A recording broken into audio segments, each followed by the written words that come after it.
We turn now to Ohio Congressman Brad Wenstrup, who chairs the Select Subcommittee on the Coronavirus Pandemic. Doctor, welcome to the program. Thank you.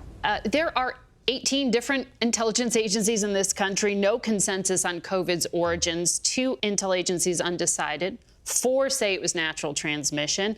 And then last week we learned that the Energy Department has joined the FBI in saying the virus likely spread through a mishap at a Chinese lab. Is all of the evidence circumstantial? Have you seen the intelligence? I've seen quite a bit of intelligence, as you might imagine, sitting on the Intelligence Committee. We haven't seen all that we want to see necessarily, and some of it is very classified that I have seen. And so we have to continue driving forward and getting questions answered, because the more we find, the more questions that we may have.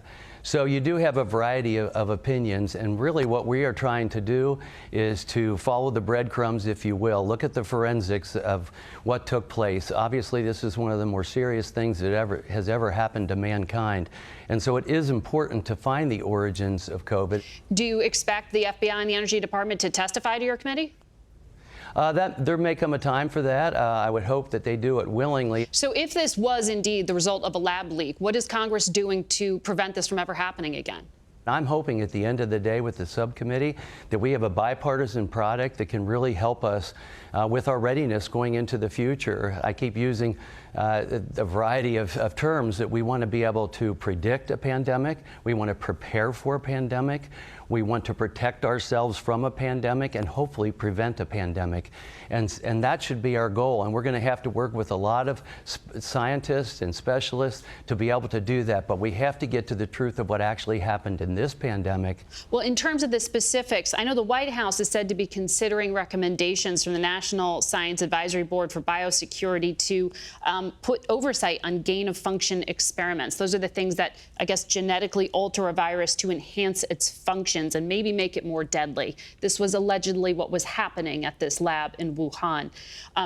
Would you want this kind of regulation? And does that come from the White House or does that come from Congress? Well, it may be a combination of both at the end of the day, and I think it is important that we do that. Look, if we were taking taxpayer dollars to fund research, not only in the United States, but in China, concerning this type of methodology, the creation of a chimera, or it's called gain-of-function research, where you can take 2 viruses and put them into one, I don't see a whole lot of commercial use for that necessarily. So it's something that, if it's going to take place, it certainly should have oversight, or should have had oversight. In 2015, Ralph Barrick in North Carolina, along with Dr. Zhengli Shi in China, published their article about the ability to create these chimeras, and they did that. So we know that this technology exists. My real question is, why are we doing this with an adversary like China? And we have to look into what the reasoning was for that, and what actually took place, where the money went, and why did it go there. Well, I know that there has been a lot of focus on Dr. Fauci, who has since retired from NIH. And I wonder if you think that is misplaced to personalize the scrutiny so much when the intelligence agencies are also divided. I mean, can you reasonably probe this question in a bipartisan way without villainizing people? Well, I think that's the goal. I mean, I just want to get to facts. And when I was asked to chair this select subcommittee, one of the first things I did was call Dr. Raul Ruiz, Democrat from California, emergency physician. As physicians, we have worked on many bills together, and we get along very well. We may disagree on a lot of other policies, but we work very well together, especially when it comes to health. I think a lot of people would welcome just sticking to the facts, which is why I want to ask you about the membership on your committee, because you have Marjorie Taylor Greene on it. She shared misleading information about deaths and COVID vaccines. She compared vaccines to Nazis forcing Jews to wear gold stars. Dr. Ronnie Jackson, who said masks never worked. He called the Omicron variant the midterm election variant. How do people take your committee work seriously with members like this on it? Well, I think we have a lot of serious members that, on both sides of the aisle, that are just after the truth. I think that they come from a variety of backgrounds. Look, there were things that were said, hey, this is a conspiracy theory. Stop this conspiracy theory that it may have come from the lab. Well, now you have agencies that are coming forward and saying that we do think it came from the lab. Look, we have to conduct ourselves in a way that is professional, and I hope that we will. I can't control everybody, and that goes on both sides of the aisle.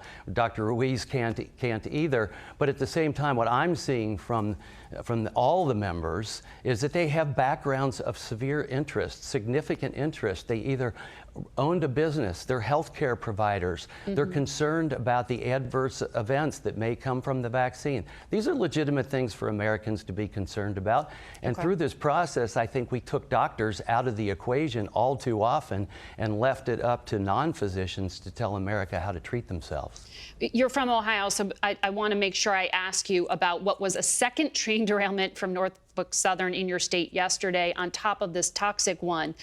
President Biden has praised some of the bipartisan legislation in the Senate that would up railway safety. Do you see a need for this kind of legislation right now? Well, certainly in any after-action review or review of something that happened, if we see that there's some gaps in our safety, then we should take a look at that. Let's not put things out there that aren't necessarily facts and say that there was a safety issue if it wasn't, but at the same time, you do want to address these issues. Look, we're always trying to do better. I hope that we can.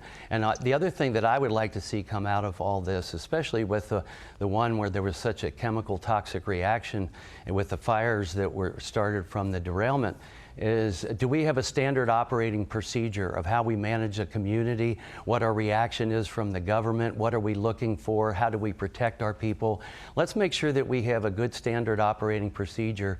So although these instances are rare, according to the numbers, we have to be prepared for that 0.1% or whatever the case may be. All right, Dr. Wenstrup, we'll be watching the hearing this week. Thanks for your time.